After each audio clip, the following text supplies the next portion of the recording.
channel The Weirdos. Last time we had seen it was like a season, right? जिसमें बहुत सारे episodes थे. हमने पहले ये देखा कि मेंडल के बारे में, right? Why is known as the father of genetics. उसके बाद हमने उनके लॉज देखे, and then हम जब नेक्स्ट पार्ट में गए, you can say next season में गए, we were talking about the new Mendelism. When we were talking about new Mendelism, तो हमने incomplete dominance, co-dominance, multiple alleles, sickle cell anemia, ये सारी चीजें देखी थी. जब हम चीजें पढ़ रहे थे तो हमने इंट्राजेनिक और इंटरजेनिक इंटरेक्शंस पढ़ा था, राइट? तो एक बार हम ये भी देख लेंगे कि इंट्राजेनिक और इंटरजेनिक इंटरेक्शंस क्या थे. So if this is a chromosome, you can say, ठीक है, तो यहाँ पे this capital A, this small A, ये दोनों एक दूसरे के अलील्स हैं, राइट? सो इनके बीच में जो इंटरेक्शन था दैट वाज इंट्राजेनिक, ये हमने स्टडी किया था. ओके और दूसरा था एग्जांपल कि अगर आप दो पैर ले रहे हो, टू पेयर्स, तो यहाँ पे for example capital A small A, capital B small Q, right? तो ये क्या रहेगा? इंटरजेनिक, क्योंकि यहाँ पे देखो, यू कैन से यहाँ पे जीन कितने हैं? One gene two elements. तो इंट्राजेनिक इट्स जस्ट लाइक कि अगर आपका एक मॉलिक्यूल यहाँ पे, दूसरा मॉलिक्यूल यहाँ पे, इन दोनों के बीच में जो फोर्स रहेगा वो क्या रहेगा? Intermolecular, right? वही अगर मैं एक मॉलिक्यूल के अंदर की बात करूं तो वो क्या रहेगा? इंट्रामॉलिक्यूलर. उसी तरह से this is intragenic, and in दोनों के बीच में, जैसे ये अपने आप में एक जीन हो गया, ये अपने आप में एक जीन हो गया, तो इसका इंटरेक्शन को हम क्या बोलते हैं? इंटरजेनिक. तो ये हमने स्टडी किया था, ठीक है. इसके एग्जांपल्स हमने पीछे देखे कि जब हम इंट्राजेनिक की बात करेंगे तो किस तरह से क्वालिटेटिव एंड क्वांटिटेटिव इंटरेक्शंस हैं. तो अगर आपको समझना है, you can go back and understand. Right now we are starting with the chromosomal theory of inheritance. जब मैं बात करता हूं chromosomal theory of inheritance, we have to understand that Mendel ने जो काम किए, right, he published his experiments in the year 1863. लेकिन सॉरी 1863 तक उन्होंने अपना एक्सपेरिमेंट्स कंप्लीट कर लिया था. 1865 को उन्होंने अपना काम पब्लिश किया. His work was hidden up to 34 years. His work was hidden for up to 34 years. And you can say after basically 1865 के बाद 16 years के बाद three different scientists जो थे, let's change the color. So three different scientists. तो उसमें से एक थे ह्यूगो डी ब्रेस,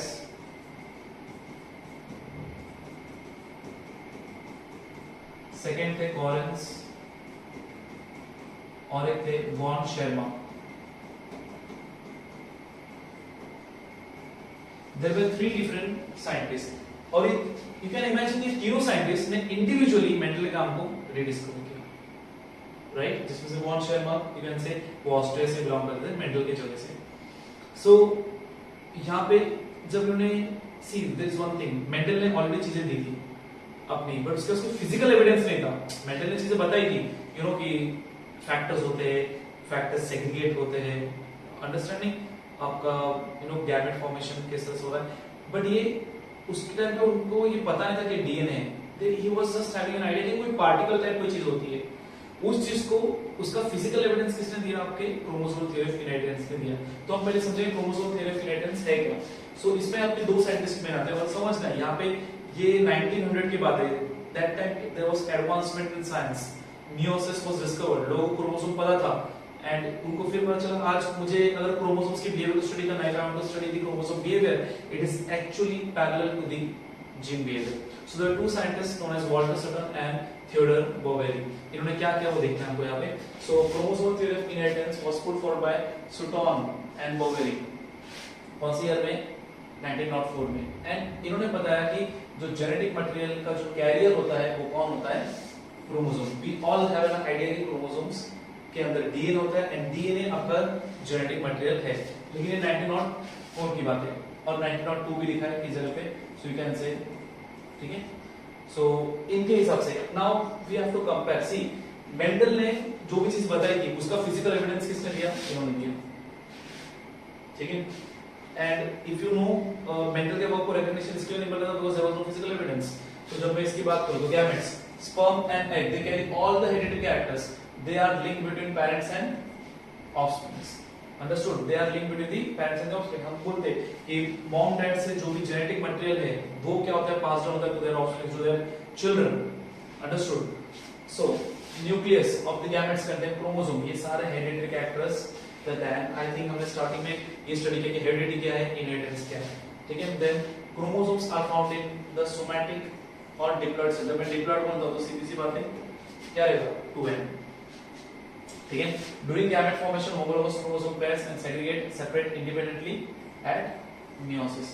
तो जो चीज आप बोल सकते हो कि मेंडल ने बताया था law of independent assortment, right, law of independent assortment, वही चीज यहां पे उन्होंने बताया, ठीक है। During fertilisation the union of sperm and egg restores the, simple सी बात है, we are having the chromosomes how many, 46। जब आपका सेपरेट होगा 23 23, ये कब होता है, मियोसिस में। I am an individual, my cell is having 46 chromosome, then during meiosis मेरा कितना as a contribution आ रहा है, 23। तो ये सारा जो पॉइंट्स है, अगर आप देखोगे तो इसका जो बेसिक फाउंडेशन था मेंडल ने ऑलरेडी दे दिया था, बट इसको कोई फिजिकल एविडेंस नहीं था। तो वो क्रोमोसोम्स की जब थ्योरी आई तो उसको हमने उसको पैरेलली मैच किया with the Mendel's foundation, and then yes, rightly said, father of genetics.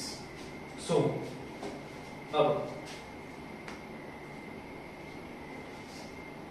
Next पे आते हैं, तो क्रोमोसोम्स की बात करते हैं। What are chromosomes? Chromosomes they are nothing but they are the filamentous bodies present in the eukaryotic nucleus. Let's take an idea, अगर मैं बात करूं क्रोमोसोम्स की, तो हम नॉर्मली क्रोमोसोम ऐसे ड्रॉ करते हैं, राइट, लेकिन क्रोमोसोम्स को ऐसा हम अगर अंडरस्टैंड करें, so this is the chromosomes.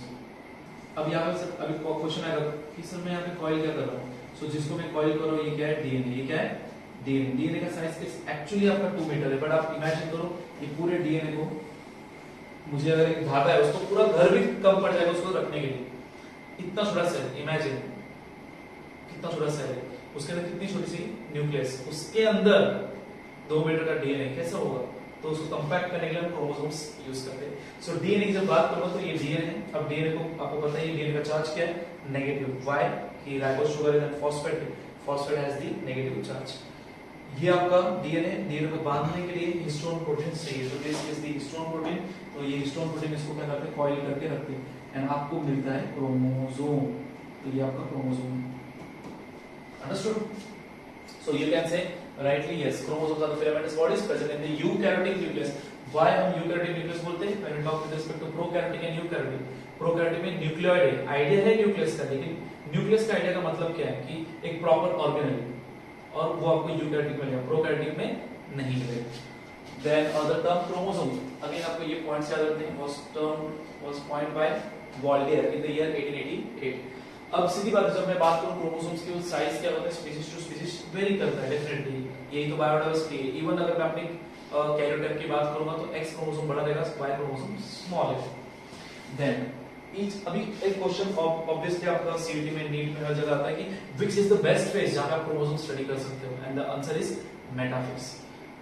Normally जब भी हम सेल की बात करें, राइट नाउ आल्सो अगर मैं बात करूं, मेरे बॉडी में क्रोमोसोम ऐसे शेप में नहीं रहेंगे, राइट। हमको पता है एक सेल रहता है तो we are having the chromatin, जैसे ये सेल है इंटरफेस न्यूक्लियस हम बोलते हैं, तो क्रोमैटिन ऐसा रहेगा, ठीक है, सिंपल सा।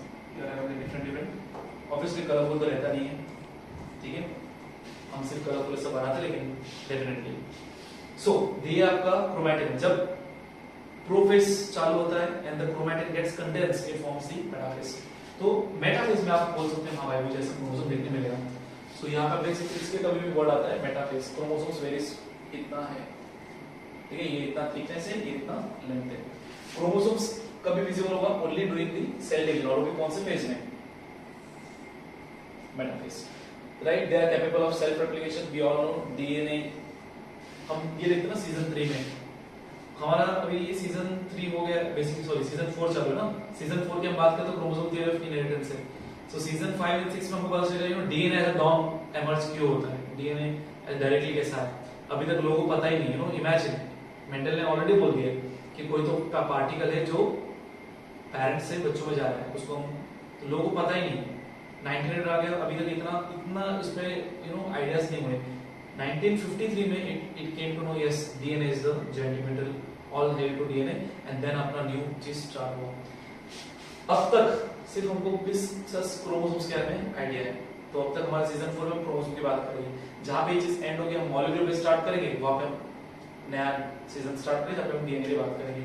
तो अब ये होता है ना कि एक विलेन की एंट्री होने से पहले उसकी पूरी स्टोरी दिखाई जाती है। तो ये दिखा रहा है कि पूरे वर्ल्ड में सब लोग प्रोटीन को it's like protein protein protein, ये होता है, किसी को पता ही नहीं कि जेनेटिक मटेरियल है कौन, DNA, right. So you can imagine, तो इस तरह से हम और रहेगा। सो बट आपको पता है यहाँ इसलिए यहाँ पे 12 बोला है chromosome, you might be wondering, जब हम बचपन से तो पढ़ते हैं डीएनए क्या है, सेल्फ रेप्लिकेशन, और डीएनए क्रोमोसोम के अंदर होता है, लेकिन अभी जो ब्रॉडर टर्म में आइडिया है ना क्रोमोसोम्स का। सो म्यूटेशन, अगर आपके बॉडी में म्यूटेशन की बात करेंगे, वेरिएशन की बात करेंगे, इवोल्यूशन की बात करेंगे, इस सब के लिए रिस्पांसिबल कौन है आपका, डीएनए, ठीक है। देन जिसको हम chromosome, chemically eukaryotic chromosomes are made of DNA, मैंने बताया डीएनए है तो ये आपका राइबोस शुगर है, here you can see the nitrogen base and here we are having the phosphate. Phosphate के पास क्या होता है सर, नेगेटिव ग्रुप होता है, तो नेगेटिव ग्रुप होता है तो उसको अब मुझे अगर कॉम्पैक्ट फॉर्म में क्रोमोसोम में रखना है तो उसके पिक्चर में कौन आएगा, हिस्टोन, कौन आएगा, हिस्टोन। अब सर हिस्टोन पॉजिटिव है, हाँ पॉजिटिव क्यों है, because of basic amino acid, basic amino acid कौन से है, लाइसिन,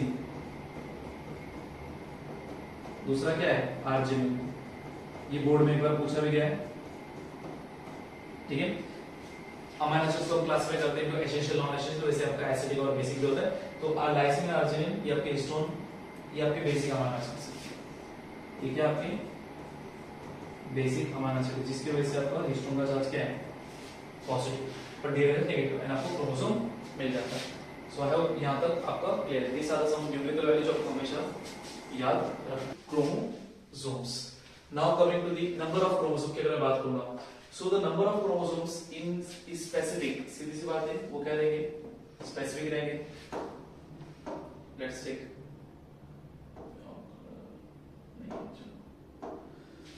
स्पेसिफिक, मतलब जैसे अगर हम बात करें ह्यूमंस की, तो ह्यूमंस में कितने आपके मिलेंगे आपको, 46, it's constant for particular species, therefore it's of great importance for the study of the phylogeny। अब क्वेश्चन ये आता है कि phylogeny क्या है, phylogeny मतलब होता है आपका evolutionary characteristics को समझना। For example if I want to classify something, तो क्लासिफिकेशन करने के लिए सबसे इंपॉर्टेंट चीज क्या है कि अच्छा उसको आप कौन से मतलब कौन से कैरेक्टर से आप क्लासिफिकेशन करोगे। जैसे अगर मैं बात करूं कि अगर मैं बात करूं डॉग एंड कैट की, तो डेफिनेटली आप बोलोगे अलग स्पीशीज है, हाँ, लेकिन अगर मैं पीछे जाऊंगा तो मुझे डेफिनेटली एक पॉइंट ऑफ टाइम आएगा जहां पे मुझे पता चलेगा कि डॉग एंड कैट के एक कॉमन स्पीशीज से आ रहे थे। अंडरस्टूड। इसमें अगर बहुत लेमन लैंग्वेज बोलो तो ह्यूमंस की बात करो या मंकीज की बात करो, जो अब हमको पता है अभी एप से, गोरिल्ला से, लेमूर से, टार्सल से, ये सारे आपके हैं, लेकिन एक कॉमन एंसेस्टर तो है। तो वैसे ही आपका डॉग एंड कैट का भी कॉमन एंसेस्टर था, उससे चीजें क्या हुई, स्प्रेड हुई। जैसे टाइगर और लायन का भी कॉमन स्पीशीज था इवोल्यूशन में। तो जब आप पीछे स्टडी करते हो इवोल्यूशन में और किसी स्पीशीज को आपको क्लासिफाई करने के लिए आप डिटेल में जाते हो, इवोल्यूशन हिस्ट्री की स्टडी करते हो, तो डेफिनेटली उस चीज को, उस पैरामीटर, उस फिनोमेनन को हम क्या बोलते हैं, फाइलोजेन, ठीक है। एंड टैक्सोनॉमी, टैक्सोनॉमी क्या होता है, टैक्सोनॉमी आपका मतलब होता है कि आप उस चीज को क्लासिफाई कर लो, लेकिन उसमें आप ये फाइलोजेनेटिक कैरेक्टर्स भी स्टडी करते हो। और वो जो डायग्राम होता है, जैसे मैंने बोल दिया कि ये डॉग और ये कैट हो गए, तो इनका कॉमन एंसेस्टर जो रहेगा, ठीक है। तो इस डायग्राम को फिर यहाँ पे आगे इवोल्यूशन होता है, फिर उसका इवोल्यूशन, ऐसा पर ट्री टाइप है तो उसको हम क्या बोलते हैं, क्लैडोग्राम।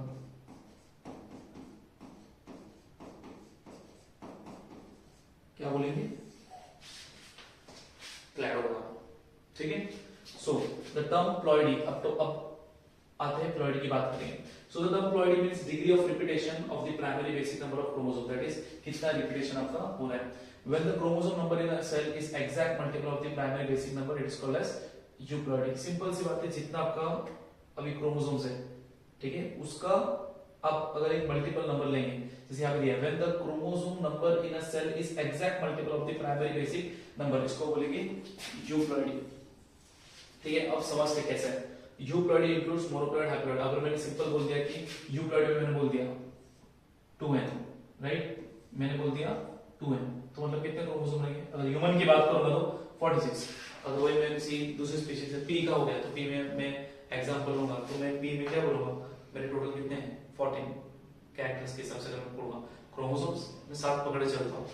अंडरस्टूड। तो अब जैसे मैं ह्यूमन की बात करूंगा तो ह्यूमन में कितना है, 23। ये क्या आपके हैप्लॉइड नंबर है। सो यूप्लॉइड्स इंक्लूड मोनोप्लॉइड होता है, हैप्लॉइड होता है with one set of chromosomes. Diploid में क्या मिलेगा, 2 सेट्स ऑफ क्रोमोसोम, ट्रिप्लॉयड में 3 सेट्स ऑफ क्रोमोसोम, टेट्राप्लॉयड में 4। तो आई अंडरस्टूड।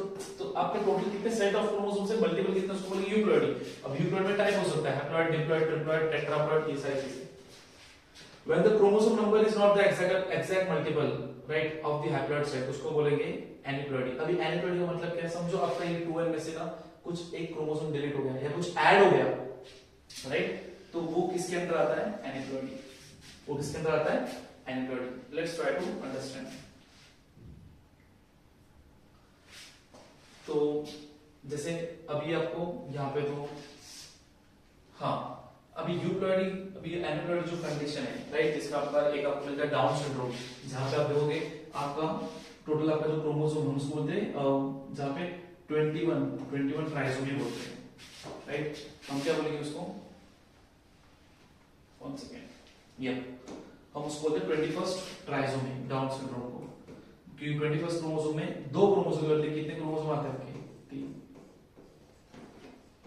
2 क्रोमोसोम के बदले कितने क्रोमोसोम है, 3। तो उसको बोलेंगे, तो क्या होगा, 2n क्या होगा, 2n प्लस 1।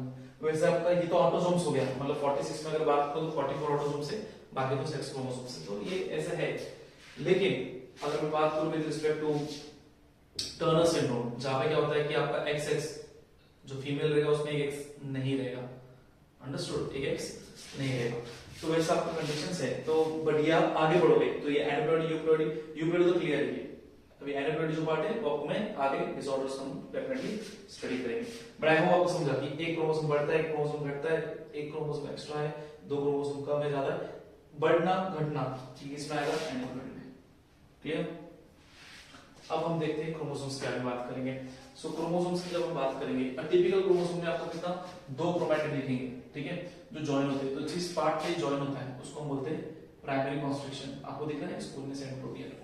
अब अंडरस्टैंड करना, ये सेंट्रोमियर है, लेकिन इस सेंट्रोमियर के जो बाजू में है उसको हम बोलेंगे काइनेटोकोर। क्या बोलेंगे, काइनेटोकोर। अब ये काइनेटोकोर पे आपका क्या अटैच होता है, स्पिंडल फाइबर्स। जो स्पिंडल फाइबर्स आते हैं ना डूइंग सेल डिवीजन, तो लोगों को बच्चों को ऐसा लगता है कि वो सेंट्रोमियर में अटैच होता है। नो, वो कहां अटैच होता है, आपका काइनेटोकोर। बीच में सेंट्रोमियर है, और यहाँ पे आपको जो दिख रहा है, यहाँ पे ये आपका जो प्रोटीन है वो आपका क्या है, काइनेटोकोर। कॉन्स्ट्रिक्शन मतलब क्या, neck is like something constriction, यहाँ पे आप देख सकते हो, तो ये कॉन्स्ट्रिक्शन हुआ, ठीक है। अब एंड वाला जो पार्ट है क्रोमोसोम का उसको बोलते हैं टीलोमेयर। अब टीलोमेयर का काम क्या है, इट प्रिवेंट्स फ्यूजन, मतलब ताकि और 2-3 जो क्रोमोसोम है वो अपने आप में चिपके नहीं। तो मैं यहाँ पे क्या लिखूंगा, इट प्रिवेंट्स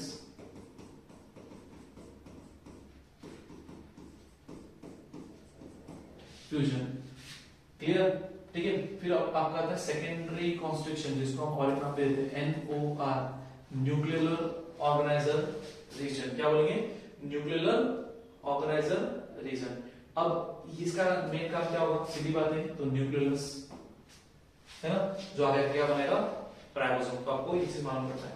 अब इसमें आप एक ट्यूब आपको दिखेगा, जिसको क्या बोलते हैं, सैटेलाइट।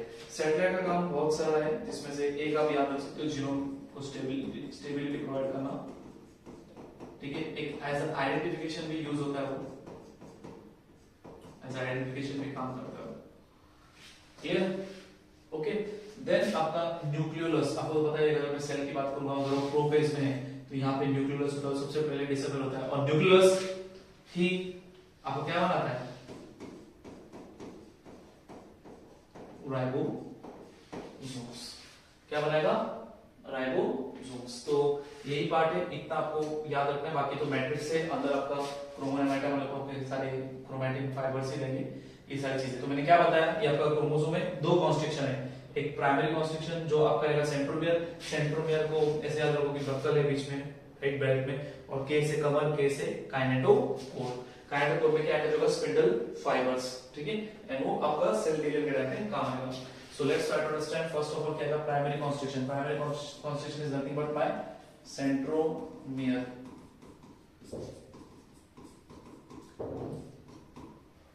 ठीक है।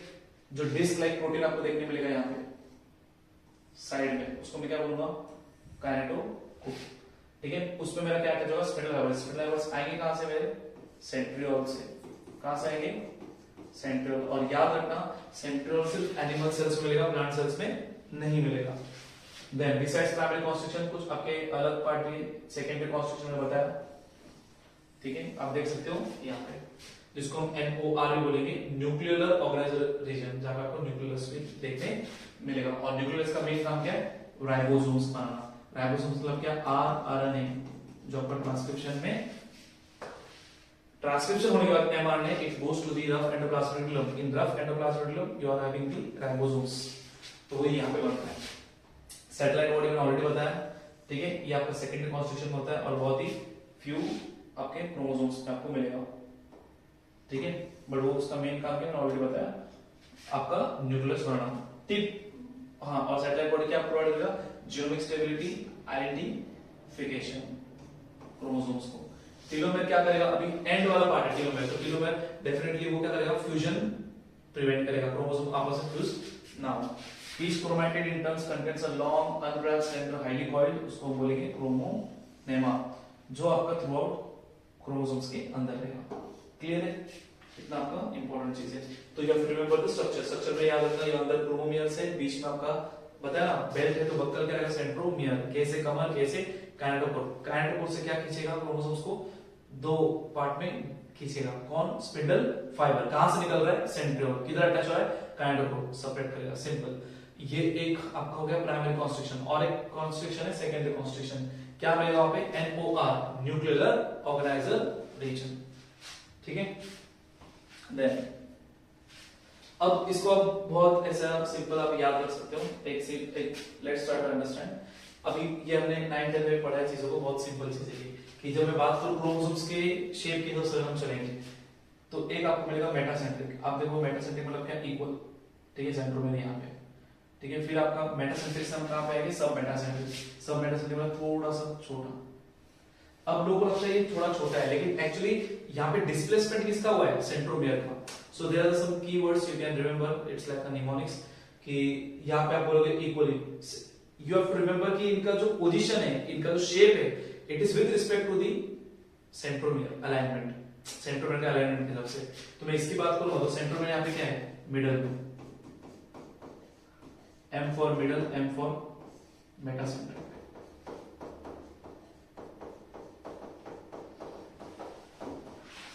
अब मैं सेंट्रोमियर को थोड़ा स्लाइटली टाइट सा ऊपर प्रेस कर रहा हूं, तो स्लाइटली मैं ऊपर मूव कर रहा हूं सेंट्रोमियर को, ठीक है। तो ये मुझे क्या मिल जाएगा? सब मेटासेंट्रिक। ये मुझे क्या मिलेगा? सब मेटासेंट्रिक। अब क्या हो रहा है कि मैं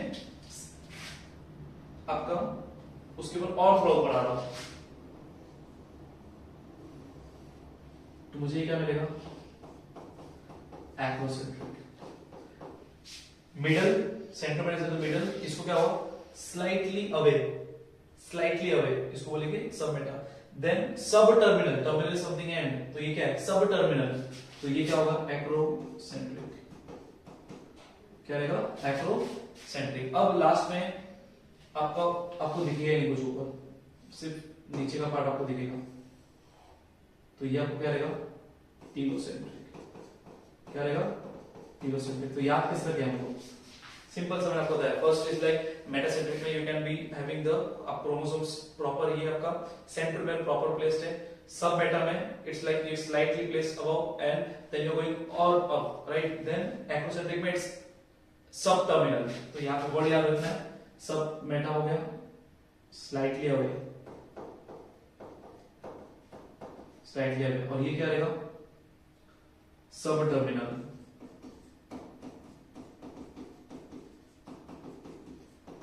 ठीक है।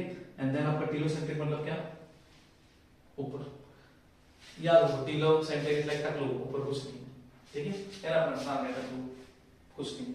सो ये हो गया आपका मेटा। एंड आप शेप भी देख सकते हो, ठीक है, chromosome based on the central position, तो इसके लिए शेप भी आपका डिफरेंट आपका है, के एलिमेंट के हिसाब से नाम है इसका, ठीक है। तो इसको आप देख सकते हो।